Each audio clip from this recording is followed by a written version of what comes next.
Hi everyone and welcome back. In today's video we're going to have a talk about Conophytum and how you look after them. So number one, they are winter growers, which means they grow primarily in autumn and in spring, but we just say winter growers, and they're dormant during summer, during which time they're in sheath, which is not a very attractive phase, but we're in mid-autumn now when I'm filming this, and so you can see that they're at their peak. So during the wind-up phase, and that is when they're breaking through from the sheath at the end of summer, which can happen over quite a long period of time. You can induce it with watering, but more often than not I don't. I actually just wait for them to wake up of their own accord, and they'll do that even without being watered. But during this wind-up phase, watering is done very, very lightly and infrequently. Alright, so for the light water, this is what it looks like.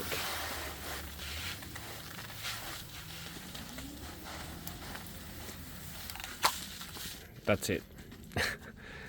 That's literally it. So just a dust. Just a dust. And then for regular watering, how I would do it would just be like this.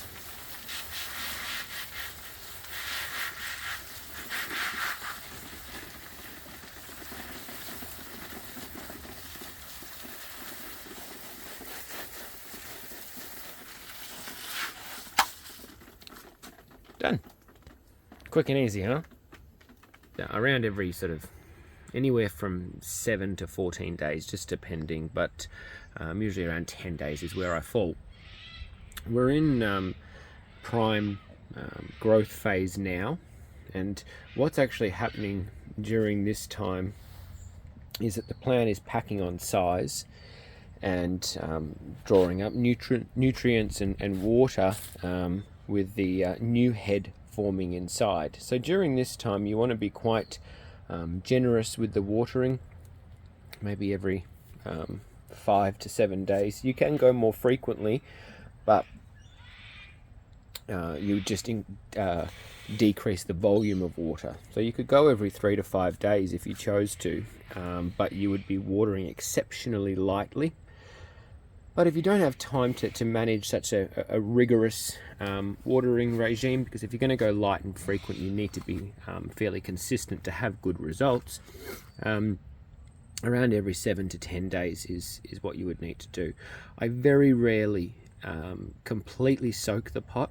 A lot of the photos that I've seen of these plants growing naturally, they're often on rock faces or cliffs, so I don't imagine that they would be swamped with water very often. I think the rain would potentially be a lot more light and frequent, so I try and mimic that. For the fertilizer, I fertilize twice per year for Conophytum, and the first is I've already done it, but the first one this season, and I do that when I can see that they're well hydrated. I don't want to feed a very thirsty plant. I'd rather them take on a little bit more water first to avoid burning them. And plus, because I don't water during summer, you're going to get root loss, and quite a lot of it, and some are worse than others, but you're going to get root loss, and so you need time for new roots to form, and for the plant to basically kick back into growing mode rather than just being in survival mode.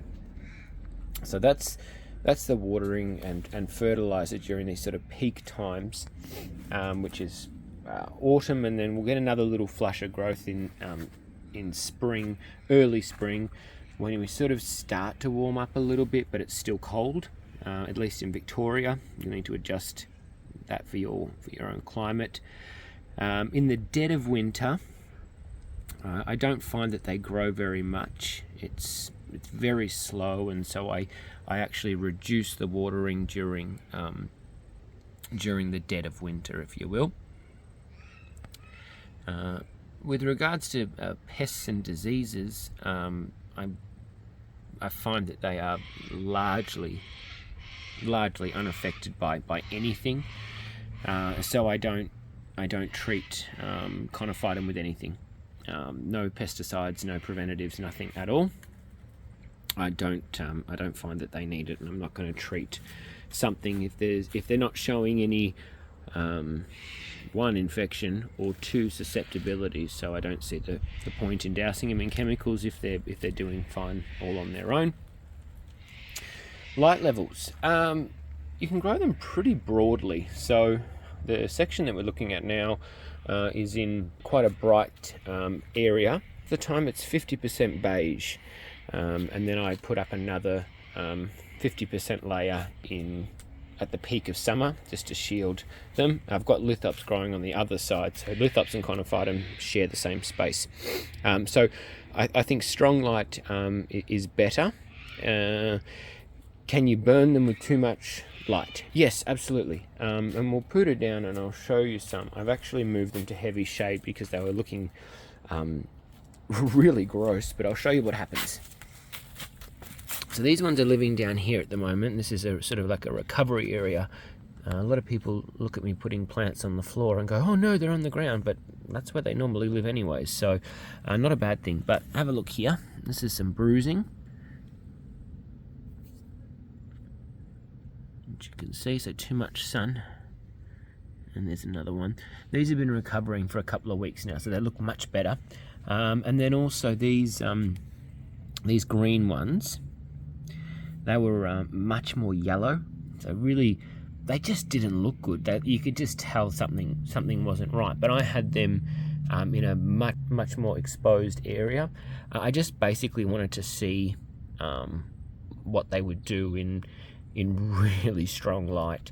There was a good, in the afternoon, a patch of time where they were getting blasted by the sun, and there was no shade cloth to reduce the impact of the sun, so they just literally got hammered. But they come back from it.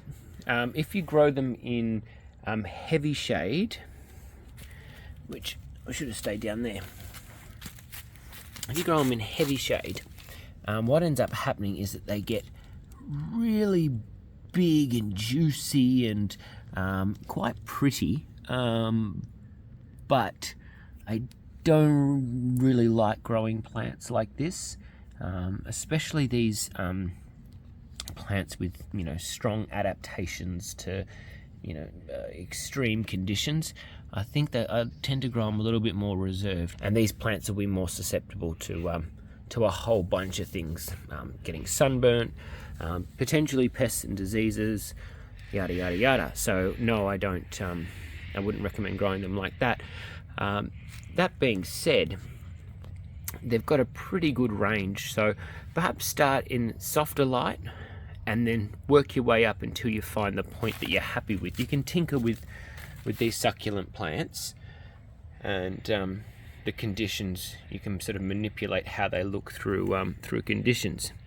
Now, what can go wrong with them? As I mentioned, pests and diseases aren't such a problem generally,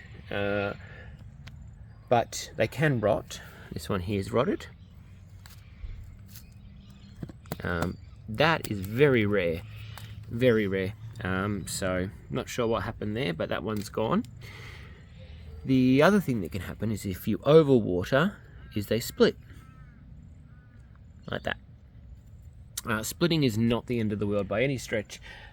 Just let it dry out and then cut back the watering and a little bit, and then keep going. Don't swing back too far the other way. They still need water to grow, and after busting open they will have experienced moisture loss, so they need to recover from that.